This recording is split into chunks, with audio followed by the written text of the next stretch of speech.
Bismillah, alhamdulillah, wassalatu wassalamu ala rasulillah wa ala alihi wa sahbihi wa sallama taslima. Kita lanjutkan pembahasan kitab Sahih Bukhari. Masih dalam pembahasan kitabul ilmi.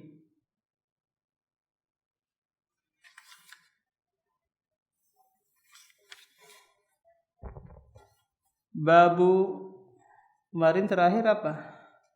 Bab manistahya gitu ya. Babu dzikril ilmi wal futya fil masjidi. Bab menyebutkan ilmu, menyampaikan ilmu dan fatwa di dalam masjid. Ini merupakan masyru' ya, disyariatkan ta'lim atau menyampaikan ilmu itu di dalam masjid, apalagi di pagi hari yang keutamaannya setara dengan pahala haji. Pahala haji taman yang sempurna. Beda halnya menyampaikan ilmu di kelas-kelas sana yang dibuat itu tidak ada keutamaan di sana. Makanya seorang Syekh Yaman pernah ditanya, Syekh Amrani, murid Muhammad bin Ali Asy-Syaukani. Beliau ditanya, ya Syekh, yang mana yang lebih utama, belajar di jami'ah ataukah di jami'? Apakah mana yang utama, belajar di jami'ah ataukah di jami'? Masjid jami'. Kata Syekh, dia menjawab dengan firman Allah, laisa dzakaru mislu al-unsa. Laki-laki itu tidak sama dengan apa? Dengan perempuan. Apa maksudnya ini? Ya, jami'ah itu kan muannas. Sementara jami' itu mudzakkar. Lebih utama belajar di masjid, mengadakan halaqah, majelis ilmu daripada di universitas atau di bangku sekolah.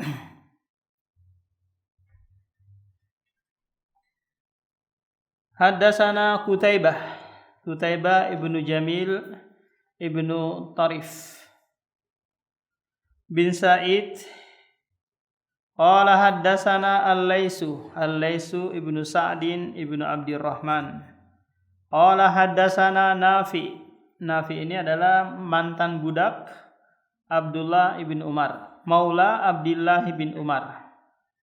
Ini kebanyakan ulama itu dari kalangan mawali, budak-budak. Kenapa? Karena tak kala tuannya membebaskannya, maka dia fokus belajar, tidak lagi mengurus hal-hal yang lain kecuali mulazamah dengan mantan tuannya. Maula Abdullah bin Umar bin Khattab an Abdullah bin Umar, dari Abdullah bin Umar, anna rajulan qama fil masjidi. Ada seorang pemuda berdiri di masjid.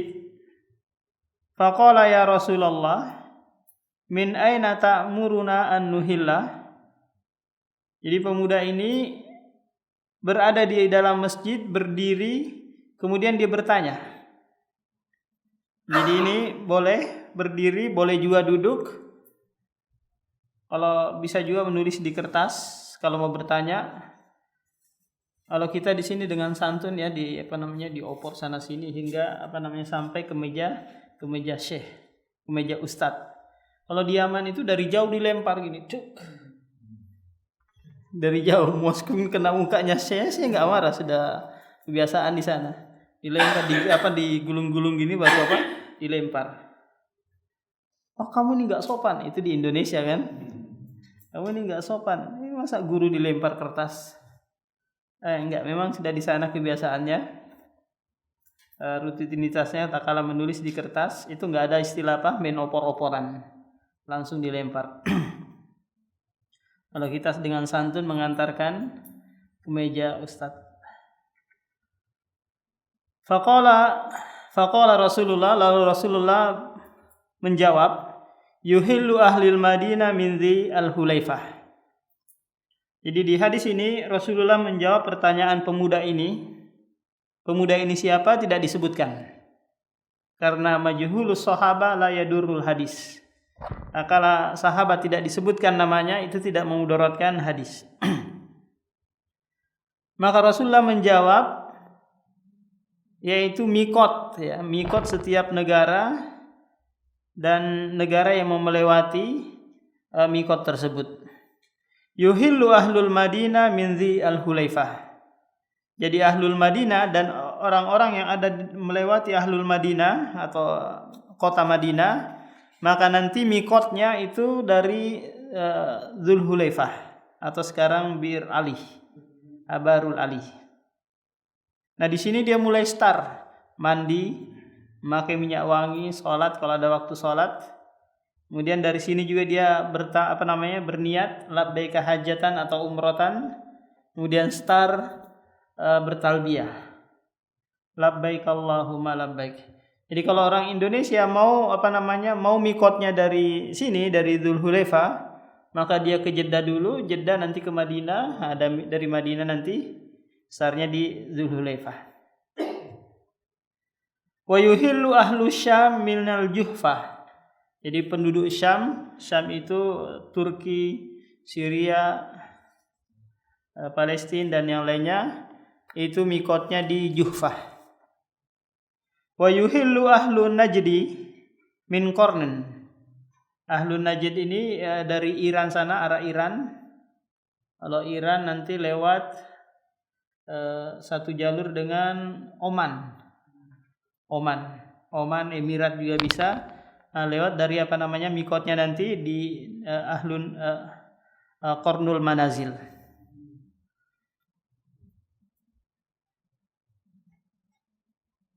Nah kemudian wa yuhillu ahlul Yaman min Yalamlam. Jadi ahlu Yaman, penduduk Yaman itu mikotnya nanti Yalamlam. Nah Indonesia dan Asia Tenggara ini pasti melewati Yalamlam. Jadi mikot orang Indonesia itu dari Yalamlam. Karena nggak mungkin tuh pesawat turun di di Yaman, maka disiasati aja. Mau nanti menggunakan mikot ahlul Madinah atau pakai ihram memang di bandara. Kemudian nanti sudah di atas Yalamlam, nanti awak pesawat akan memberitahukan hal itu. Baru start di situ. Kalau enggak nanti dia dapat denda. Karena ini melanggar kewajiban. Jadi ihram dari mikot ini hukumnya wajib. Ya bukan rukun. Wa yaz'amuna anna Rasulullah qala. Jadi Abdullah bin Umar mereka menyangka bahwasanya Rasulullah berkata. Akan tetapi ini perkataan ini lebih dekat yang menentukan Qarnul Manazil ini adalah Umar bin Khattab. Bukan Rasulullah sallallahu alaihi wasallam yang menentukan mikot ini, mikot Qarnul Manazil. Wa qala wa yuhillu ahlul Yaman min Yalamlam wa kana Ibnu Umar yaqulu lam afqah hadhihi min Rasulillah. Aku tidak paham mengenai hal ini datangnya dari Rasulullah sallallahu alaihi wasallam. Nah, jadi yang menjadi syahid di sini dari bab yang disebutkan adalah Rasulullah menjawab pertanyaan si penanya sementara dia berada di dalam masjid. Apakah Rasulullah di sini sedang membuat kajian ataukah sedang duduk? Enggak dijelaskan di sini. Yang jelasnya Rasulullah berada di masjid. Babu man ajaba as-sa'ila bi aktsara mimma sa'alah. Bab man ajaba, orang yang menjawab pertanyaan si penanya dengan lebih banyak dari apa yang dia tanyakan. Ini dibolehkan. Kenapa? Karena terkadang nanti dia masih bingung-bingung kan. Contoh kalau Rasulullah ditanya tentang air laut, maka Rasulullah menjawab al-hillu ma'uhu huwa tahuru ma'uhu al-hillu maitatuhu. Ditambah, air laut itu suci dan halal bangkainya. Kenapa? Karena kalau sekiranya nanti dia wudu pakai air laut, kemudian ada ikan hiu terapung atau putri duyung terapung gitu, dia akan bingung lagi kan? Kalau hanya Rasulullah menjawab iya boleh. Karena sebab hadis itu dia bertanya tentang apa? Kondisi dia yang kehabisan air dan dia mau menggunakan air laut untuk bersuci. Tapi Rasulullah memperpanjang, melebihkan jawaban karena dia tahu ini dibutuhkan oleh si penanya. Haddatsana Adamu ibnu Abi Iyas. Qala haddatsana ibnu Abi Dhi'bin Muhammad bin Abdurrahman. Abi Dhi'bin ini kunyanya, bapak serigala. An-Nafi'in, Maula ibnu Umar. An ibni Umar, Abdullah bin Umar, anin Nabi sallallahu alaihi wasallam. Hadis ini nanti penulis mendatangkan dua jalan. Ini jalan yang pertama dari Nafi an ibnu Umar anin Nabi. Sekarang ani Zuhri an Salim an ibni Umar anin Nabi. Jadi Zuhri di sini mutabaah. Ia mengikuti Abu Dhib dalam meriwayatkan hadis ini. Nah, sementara lafadz hadis yang dibawakan oleh Imam Bukhari adalah lafadznya Az-Zuhri. Zuhri dari Salim, dari Abdullah bin Umar. Jadi memang kalau Sahih Bukhari ini dia tidak terlalu banyak memperincikan tentang rijalus sanad. Kalau Imam Muslim beda lagi, dia hampir mendatangkan seluruh jalan-jalan. Jadi yang meriwayatkan dari Zuhri siapa lagi yang meriwayatkan itu didatangkan. Kalau sekiranya ada 100 jalan, Imam Muslim berusaha mendatangkan semua jalan-jalan tersebut. Jadi ini kelebihan Imam Muslim dalam kitabnya Sahih Muslim dibandingkan Sahih Bukhari. Kalau Sahih Bukhari dia bab-babnya. Yang ini adalah fiqhuhu, pemahaman dia terhadap hadis. Anna rajulan sa'ala ma yalbasu al-muhrimu. Ada seorang lagi bertanya kepada Rasulullah apa yang dipakai oleh orang yang ihram. Jadi kalau kita di sini muhrim itu adalah yang bukan mahram kan? Muhrim itu adalah mereka yang menggunakan pakaian ihram, apakah untuk haji ataukah umroh. Apa yang dipakai orang yang ihram? Faqala, lalu Rasulullah menjawab dengan nafi. Menunjukkan bahwa hukum asal pakaian yang dipakai orang yang orang yang ihram, ia pakaian yang biasa saja. Cuma ada yang dilarang. La yalbasul qamisa walal ima, qamis dia tidak boleh pakai. Pakaian yang kita pakai salat ini. Walal imamah dia tidak boleh juga memakai yang menutup kepalanya, imamah, peci, topi dan yang lainnya. Walas sarawil tidak boleh juga memakai sirwal, celana-celana yang kita pakai ini. Kalau di daerah utara ini aib ya, di daerah utara bagian Yaman ini aib menggunakan sirwal seperti ini. Menggunakan sarung pun kita dibilangin orang sufi, jadi serba salah. Jadi pernah saya memakai sarung, coba-coba ganti setelan gitu. Biasanya pakai jubah terus sama imamah itu. Dan coba-coba ganti pakai sarung sama baju koko itu. Saya ditegur, ya Burhan kamu ganti pakaian orang sufi sekarang. Akhirnya saya nggak pernah pakai lagi, kecuali di Indonesia. Jadi memang yang sarungan itu bagian selatan. Kalau bagian utara itu ini jubah. Walal burnus ini pakaian Maroko. Tahu Pak, pakaian jubah tapi ada songkok-songkoknya di belakang itu. Nah, ini namanya burnus. Ada tutup kepalanya. Apa istilahnya kalau orang Bugis bilang dondok-dondoknya ya.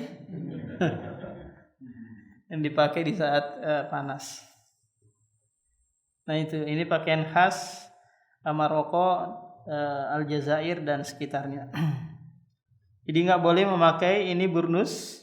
Wala sauba masahul warsu awi za'faron. Tidak boleh juga memakai pakaian yang terkena minyak wangi. Kecuali dia di saat ihram memang memakai minyak wangi. Nah, ini tidak masalah. Fa illam yajid na'laini falyalbas al-khuffaini. Jadi dia harus memakai sendal juga. Kalau tidak mendapatkan sendal, maka boleh dia memakai khuffain. Khuffain itu Pak bukan sepatu, bukan sendal juga. Tapi dia sepatu tapi lebih tipis lagi. Tapi tidak berbentuk sendal, dia menutup mata kaki. Biasanya dipakai di saat musim dingin. Karena kita menginjak ke lantai aja setengah mati kalau musim dingin itu. Jadi ini dipakai kemana-mana, ya ke masjid, ke WC, kemana kita pakai ini. Nah, kalau hanya mendapati khuffain, maka nanti harus dipotong yang menutupi mata kaki. Istilahnya kayak kita di sini sendal sepatu itu ya kan? Sepatu sendal. Ya, slot ya. Nah, ini dia dipotong yang menutup mata kaki. Wal yaqtahuma hatta yakuna tahtal ka'bain. Hingga di bawah mata kaki. Jadi dipotong keduanya. Jadi ini Rasulullah menjawab lebih dari yang ditanyakan si penanya. Yang ditanyakan di sini kan pakaian ya. Yang dia tambahkan apa? Ya, sendal, topi, dan yang lainnya. Hal-hal yang tidak dibolehkan bagi jemaah haji. Nah, selesai kitabul ilmi, kita pindah ke kitabu al-wudu. Kita tahu bersama bahwa wudu merupakan syartus shalah, syarat sahnya salat, yaitu dengan wudu. Nah, di dalam Al-Qur'an Al-Karim hanya satu ayat yang memaparkan tentang wudu, yaitu di surah Al-Maidah ayat 6. Allah Subhanahu wa taala berfirman, beliau membawakan di sini babu ma jaa fil wudu. Bab tentang wudu. Akan didatangkan nanti ayat dan hadis yang mendukung bab ini. Wa qaulillahi ta'ala idza kumtum ilas sholati faghsilu wujuhakum wa aydiyakum ilal marafiqi wamsahu bi ru'usikum wa arjulakum ilal ka'baini. Idza kumtum ay idza aradtum ilas sholati, apabila engkau ingin menegakkan salat, faghsilu. Nah, di sini baru apa? Anda wajib untuk wudu. Paham Pak? Ketika akan mau menegakkan salat barulah wajib wudu. Ini nanti kaitannya tak kala kita enggak mendapati air. Masuk waktu salat tapi belum mendapati air. Nah, cari-cari dulu. Kan masih ada waktu kan? Cari-cari dulu keliling penjual air aqua atau apa gitu. Enggak mati PDAM, cari dulu dia. Enggak dapat sama sekali air. Salat sudah mau ditegakkan, nah barulah dia apa? Tayamum. Faksilu wujuhakum. Cucilah wajah kalian. Nah, nanti dijelaskan lebih terperinci di dalam hadis Rasulullah. Ini perintah yang sifatnya global saja. Wa aydiyakum, dan kedua tangan kalian hingga ke siku-siku. Siku-sikunya masuk.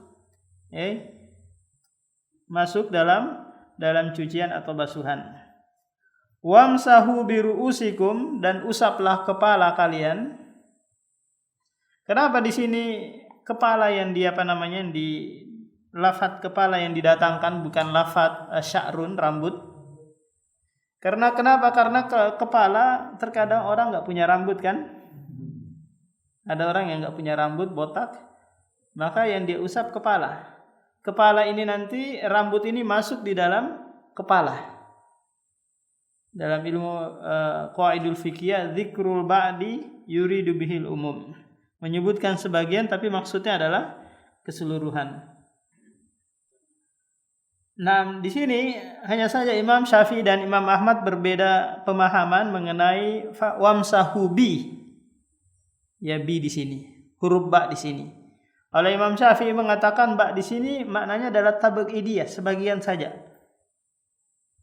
Karena memang ba ada maknanya tab'idiyah, sebagian. Oleh Imam Ahmad mengatakan ilsaq, menyeluruh. Dan ini didukung oleh hadis-hadis Rasulullah. Sehingga pendapat yang kuat bahwa bi di sini maknanya ilsaq, menyeluruh. Bukan sebagian sebagaimana yang dipraktekkan orang-orang yang menisbahkan dirinya kepada mazhab Syafi'iyah.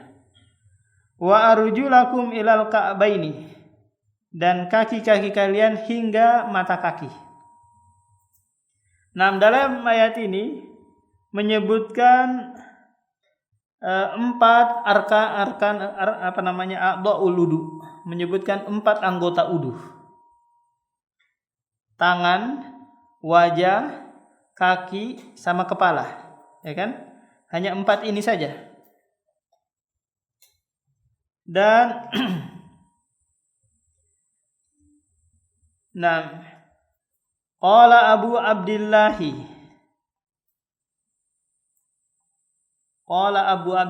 dijelaskan di situ siapa Abu Abdillahi?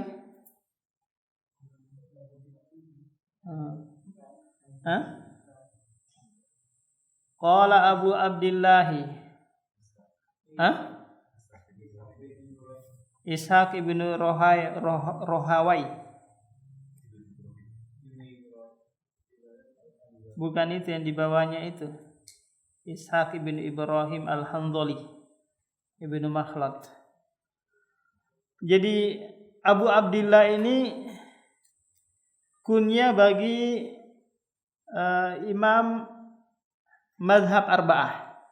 Jadi Malik bin Anas itu kunyanya Abu Abdillah, Imam Syafi'i Abu Abdullah, Ahmad Abu Abdillah, kemudian Abu Hanifah Abu Abdillah. Nanti kita lihat lagi siapa ini yang dimaksud oleh Abu Abdillah oleh Imam Bukhari.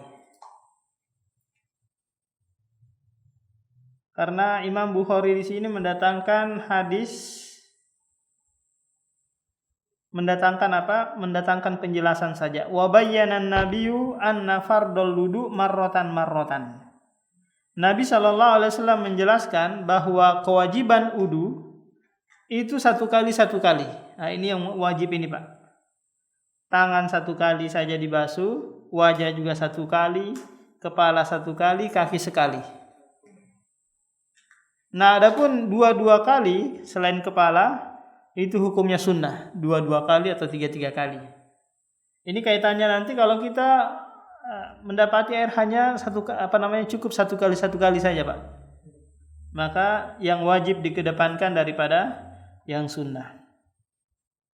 Wa tawaddu aidan marratain wa salasan. Dan terkadang Nabi juga wudu itu 2 atau 3. Walam yazid ala salasa, dan tidak boleh menambah lebih dari 3 kali. Wa kariha ahlul ilmi al-isra fihi. Dan ahlul ilmi memakruhkan berlebih-lebihan dalam menggunakan air. Menggunakan air. Wa an yujawizu fi'lan nabi, dan mereka melampaui perbuatan Nabi sallallahu alaihi wasallam. Dengan apa? Dengan berlebih-lebihan tadi menggunakan air. Babu la tuqbalu salatun bi ghairi tuhurin. Bab salat tidak diterima tanpa bersuci. Ini menunjukkan bahwa wudu itu merupakan syarat sahnya salat. Tak kala ada seorang mengatakan, saya tidak terima kamu kecuali begini. Berarti itu adalah syarat. Kamu mau kerja dengan saya dengan syarat kepalamu dibotak dulu. Nah, ini adalah syarat masuk kerja. Haddatsana Ishaq ibnu Ibrahim ibnu Makhlad Al-Handhali. Qala akhbarana Abdul Razzaq Abdul Razak ibnu Hammam ibnu Nafi. Dia merupakan ulama'u al-Yaman al-masyhur. Sampai-sampai Imam Ahmad datang ke Yaman untuk berguru dengan Abdul Razak ini. Dia memiliki kitab Musnad Abdul Razak. Qala akhbarana Ma'mar, Ma'mar ibnu Rashid. An Hammam ibnu Munabbih ibnu Kamil ibnu Syekh annahu sami'a Aba Hurairah, bahwasanya Hammam ibnu Munabbih ini mendengarkan Abu Hurairah, berarti dia seorang tabi'in. Yaqulu, berkata Rasulullah, la tuqbalu sholatu man ahdasa, salat orang yang hadas itu tidak diterima hingga dia wudu. Hingga dia wudu. Jadi hadas di sini meliputi hadas besar maupun hadas kecil. Menahan kentut. Oh sayang, ini sudah rakaat yang keempat. Akhirnya apa? Karena dia menahan kentut, menahan kencing, akhirnya dia taswis, ada was-was di pikirannya, kemudian khusyuknya hilang. Ini lebih parah lagi. Lebih baik dia segera batalkan sholatnya daripada khusyuknya hilang, toh juga sholatnya nggak diterima. Ya kan? Kita kadang sayang, daripada ngulang lagi kan capek.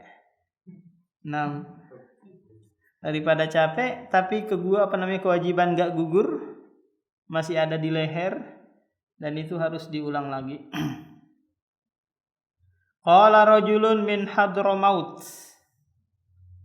Ada seorang sahabat berasal dari Hadramaut berkata, sekaligus bertanya kepada Abu Hurairah, ya Aba Hurairah, karena Abu Hurairah ini juga seorang sahabat dari Yaman. Hadramaut ini bagian dari wilayah Yaman.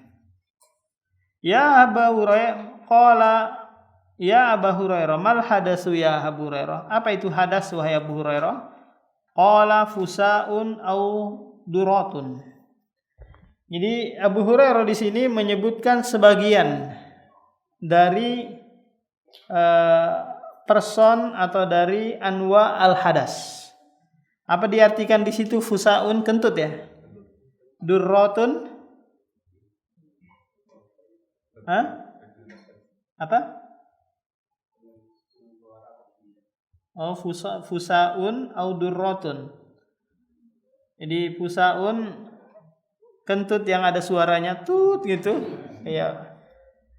Atau durratun, keluar tapi tidak mengeluarkan suara. Ini kedua-duanya apa? Membatalkan wudu. Sehingga salatnya tidak sah. Ada terasa keluar tapi nggak ada suara. Ada nggak seperti itu? Ada ya. Kalau sekiranya ada, kita yakin ini kentut ini. Kalau enggak ya sudah, kita dibangun di atas keyakinan bahwa itu bukan kentut. Kalau ragu-ragu, kayaknya saya kentut atau enggak tadi. Babu fadlul ludu'i wal gurru al muhajjaluna min asari ludu'. Bab keutamaan wudu, wal gurru dan cahaya yang diperoleh, min asari wudu dari bekas wudunya. Al muhajjaluna yaitu cahaya putih, min asari wudu dari bekas wudunya. Haddasana Yahya bin Bukair. Sebenarnya namanya adalah Yahya ibnu Abdullah bin Bukair. Bukair ini kakeknya. Karena biasa orang Arab ketika kakeknya itu memiliki kedudukan dan masyhur, maka dia sandarkan dirinya langsung kepada kakeknya. Qala Ibnu Malik. Padahal Malik ini adalah kakeknya yang keberapa gitu. Seperti Ibnu Taimiyah. Taimiyah itu kakeknya yang ke-6, ke-5 jauh sekali. Tapi karena kemasyhuran kakeknya, langsung dia sandarkan kepada kakeknya. Qala haddatsana Al-Laitsu ibnu Sa'ad an Khalid ibnu Yazid an Sa'id bin Abi Hilalin an Nuaim ibnu Abdillahi al-Mujmiri qala raqitu ma Abu Hurairah ala dhuhri al-masjidi. Raqitu diterjemahkan apa raqitu di situ? Menjumpai ya?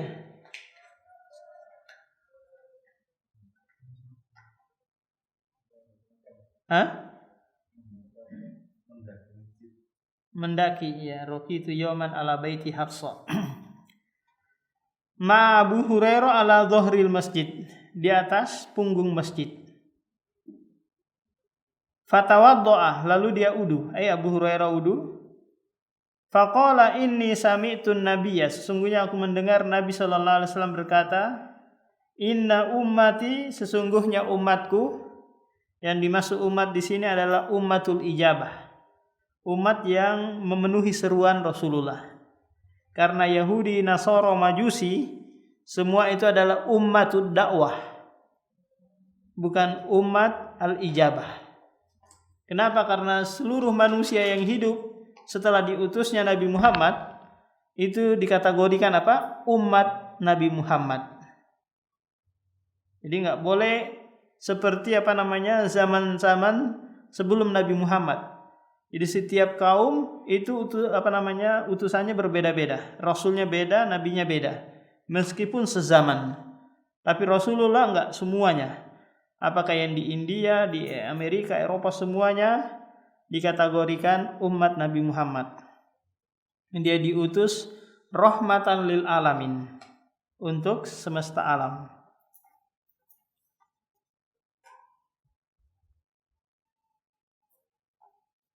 Inna ummati yud'auna yaumal qiyamati, sesungguhnya umatku akan diseru pada hari kiamat, gurron muhajjalina min asaril udu. Mereka dipanggil karena nampak dari cahaya putih dari bekas basuhan tangan dan kakinya. Jadi nanti diusahakan dipanjangkan sampai ke atas kalau tangan, kemudian kaki mungkin sampai betis atau sampai paha kalau memungkinkan. Biar apa? Biar cahayanya tambah banyak. Inilah yang diistimbat oleh Abu Hurairah. Meskipun ini adalah anjuran dari Abu Hurairah, faman istata'a minkum ayyuti laguratuhu falyaf'al. Nah, ini adalah anjuran dari Abu Hurairah, bukan dari Rasulullah sallallahu alaihi wasallam. Ini namanya mudrajul hadis. Seharusnya dipisahkan, ini perkataan Abu Hurairah dan ini perkataan Rasulullah. Dan barang siapa di antara kalian mau memanjangkan cahayanya, falyaf'al, hendaklah melakukan. Seakan-akan ini perintah kan? Perintah dari Rasulullah. Padahal ini bukan perkataan Rasulullah, tapi istimbat dari Abu Hurairah melihat bahwa kalau begini maka segeralah begini, ya kan? Padahal memanjangkan basuhan itu bukan bagian dari kewajiban atau rukun atau syarat wudu. Nah, hadis ini menganjurkan kepada kita untuk memanjangkan basuhan anggota wudu kalau memang bisa dipanjangkan. Karena keutamaannya kelak dia akan mendapatkan cahaya yang lebih banyak dari asar al-wudunya. Nah, demikian Pak, kita lanjutkan lagi dalam pertemuan berikutnya. Ada yang ditanyakan? Iya. Kalau kita pernah lihat di pakai kaos kaki. Di mana itu? Kita umroh ya. Iya, kalau pakai kaos kaki Pak, nanti boleh diusap di atasnya, diusap gini Pak, gini aja. Tapi dengan syarat Bapak harus wudu sebelum memasukkan kaos kaki tersebut. Paham? Demikian juga ini yang kerja di kantoran, repot kan kalau harus buka kaos kaki sepatu, ya udah wudu di atas kaos kaki. Tak kala dia mau membasuh kakinya kan dia usap gini aja dua-dua atau sepatunya.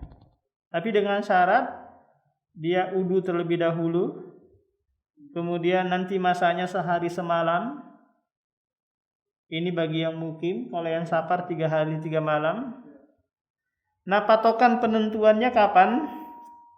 Itu ada 3 penentuan. Penentuan yang pertama, apakah setelah memakai startnya, taruhlah Pak Heri tadi memakainya itu jam 7 kan? Jam 7 pagi.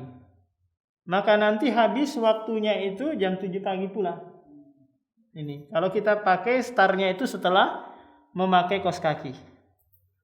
Nah, kalau sekiranya yang kedua, kalau kita waktu startnya itu setelah hadas, Pak Heri kan tadi masih suci kan ya, pakai kaos kaki. Taruhlah Pak Heri itu hadasnya di jam 9. Ya kan? Nah, maka nanti startnya di jam 9. Startnya kemudian berlalu sehari semalam sampai jam 9 pagi besoknya. Ini yang kedua. Kalau yang ketiga at-tuhru ba'dal hadas. Contoh Pak Heri hadas di jam 9 tadi. Nah, Pak Heri wudunya itu di jam 10 atau di jam 11. Ini kan dia bersuci setelah hadas kan? Nah, maka nanti startnya itu dari jam 11. Muter gitu lagi. Nah, itu. Nah, setiap kali Pak Heri mau wudu lagi cukup mengusap di atas kaos kaki itu. Nggak perlu dibuka lagi. Itu keringanan datang dari syariat. Namanya mashu al-khuffain alal khuffain. Tapi tidak boleh dibuka-buka. Tidak boleh dibuka-buka atau digulung-gulung sampai kelihatan mata kaki. Nah, ini dianggap pembatalnya. Atau dia hadas besar. Nah, ini juga pembatalnya. Kalau dia mimpi basah, ketiduran mimpi basah, ya sudah harus dilepas lagi. Dia mandi, kemudian dia pasang lagi dalam keadaan suci. Nah, gitu Pak Eri kalau pakai kaos kaki. Demikian juga pakai sepatu. Boleh nggak orang tawaf pakai sepatu? Boleh ya? Boleh Pak Eri. Tawaf pakai sepatu. Sebagaimana orang sholat pakai sepatu, boleh kan? Nggak ada ya? Iya, askar aja pakai sepatu kan? Iya, ngikutin saya juga ini. Mau pakai sepatu kayak kalian. Sholat tawaf pakai sepatu. Nah, boleh Pak Eri. Sayang keramiknya mahal. Nah, siapa suruh beli keramik mahal-mahal? Hah? Kalau di Majelis Ilmu kan Rasulullah senang dengan pertanyaan-pertanyaan para sahabat. Tapi di satu sisi Rasulullah benci dengan banyaknya pertanyaan orang Yahudi. Iya. Perbedaannya disebutkan dalam hadis Abu Hurairah itu bahwa kata Abu Hurairah, Nabi Hurairah radhiyallahu anhu qala innama ahlaka man kana qablakum kasratu masailihim wa ikhtilafu ala anbiya'ihim. Banyak bertanya tapi menyelisihi, ngeyel aja, enggak mau ngikutin gitu. Pokoknya dia banyak tanya, kayak orang Yahudi kan nanya tapi untuk diselisihi. Beda halnya orang tanya tapi kepengen tahu, kepengen mengamalkan apa yang dia tanyakan. Nah, ini banyak juga yang seperti ini, dia nanya tapi cari pembenaran atau cari yang mudah yang mana ya? Coba saya cari-cari ke ustadz-ustadz yang mana dia membolehkan riba gitu. Atau menghalalkan, mengambil denda. Kalau Bapak cari itu ada, pasti ada. Banyak. Ada aja kalau mau dicari-cari itu. Mau yang zina juga dibolehkan, ada banyak. Nah, itu namanya tatabbu'ur rukhas. Mencari-cari keringanan. Dan ini adalah asbabul halak, sebab kebinasaan. Nah, demikian subhanakallah bihamdika.